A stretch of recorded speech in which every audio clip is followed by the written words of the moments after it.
We love our trees, just like this one that's almost 200 years old. But every now and then, we get a little scared of them. We're afraid as they're lurking over our houses that a branch might fall, or they might fall on our car or some of our neighbors' property even.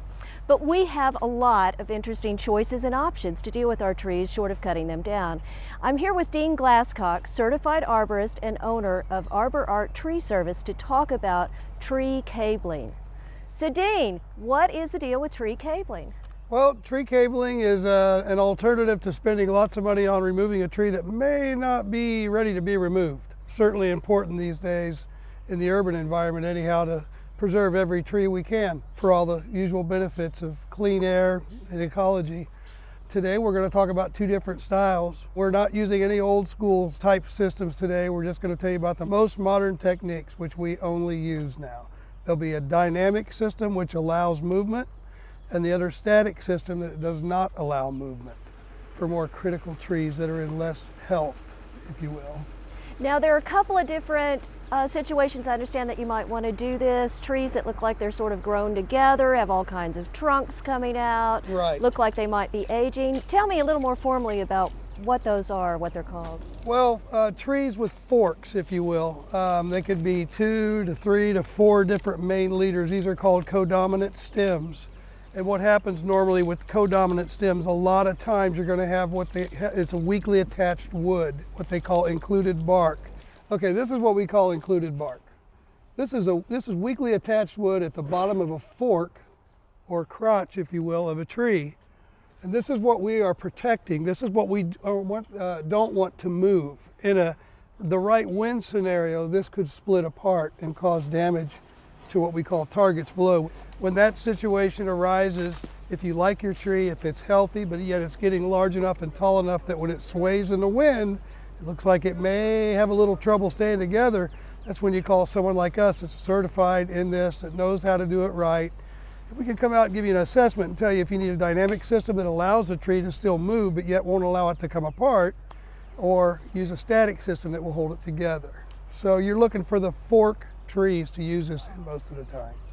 Now the first tree that you're going to work on today is this wonderful hackberry tree, right, that has the codominant leaders coming out of it. What are you going to do with that, and what are the pieces that you use? Well, we're going to use a static system in this tree just because of the type of tree it is. It's more of a weak wood. It's a faster growing tree. Any tree that grows fast has weaker wood. And the hackberry, we have plenty of those in Tennessee here, that's for sure. This tree's getting up in age. It's got 3 forks to it, and we're going to put a triangle system in this tree, static system, to allow it to live a little longer and stay together.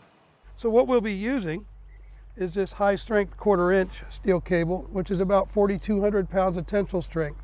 This is not going to break. It would take quite a bit to break this. I've seen these trees fail that we've used them in, and the trees literally are hanging off of each other. They're not hitting the ground because of the cables that hold them. Now this is a wire stop system that it's called Rig Guy, and it's aluminum. There used to be, you had to carry tools, a whole bag of tools and a lot of weight up a tree in the old days to do lags and systems of that sort. Now we use just 3 pieces. That's it. We go up the tree, we pull the crown together with a come along, put tension on it to bring it together. We do 2 holes that we drill. That's the only invasive part of it is you drill all the way through each side of the branch. Put this through, bend it out, put your wire stops on the end, you're ready to go. We're literally going to choke the top of the crown with a rope and bring it in. And then we'll drill the holes and we'll set the cables and then do the wire stops. Then we'll let it loose, the tree will come back out and it'll be held right there for good. And you're using the other system on the elm in the backyard. Right, we decided normally elm trees don't need any type of mitigation.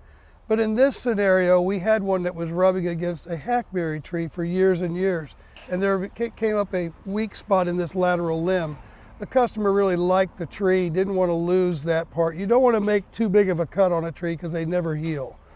So I suggested that we cable it, do some mitigation to give the crown some strength.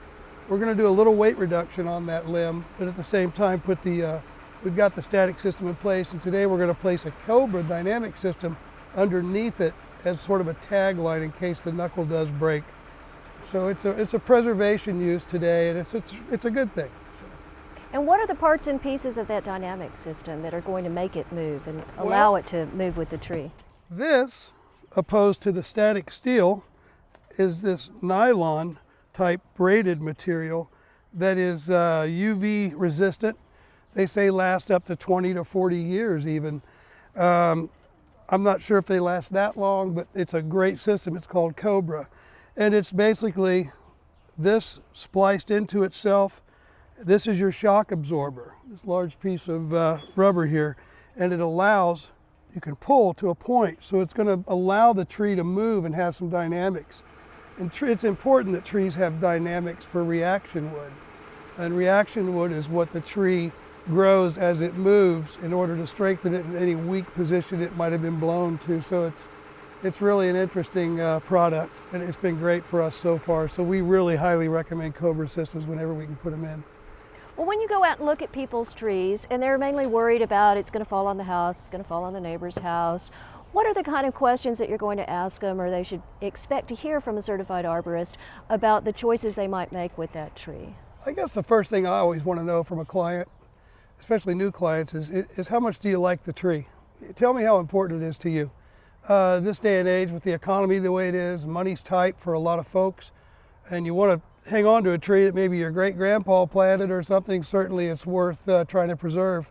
I'll tell people right up front, and an arborist should tell you up front the value involved in what you're doing for a tree. You know, it may not be worth to spend $600 or $700 to do a little maintenance on a tree that you know is on a steep decline. That's going to have to be removed eventually within the next year or two. So it's not smart cost, you know, it's not smart to spend that kind of money. So now we've talked to the arborist, we've made a decision, we have the cabling installed. What kind of maintenance should we expect to have to do in the next few years? Yes, every year you should, by ANSI standards, you should have your cables checked every year. Well, so trees are such an important part of our property and our lives. Make sure and take care of them well. Talk with a certified arborist and find out all of your options about how to preserve your little part of our urban forest. Well, thank you so much for watching. And if you liked this video, you're going to love everything else that we have in our archives and running currently. Go to our channel, click subscribe, and continue watching. See you next time.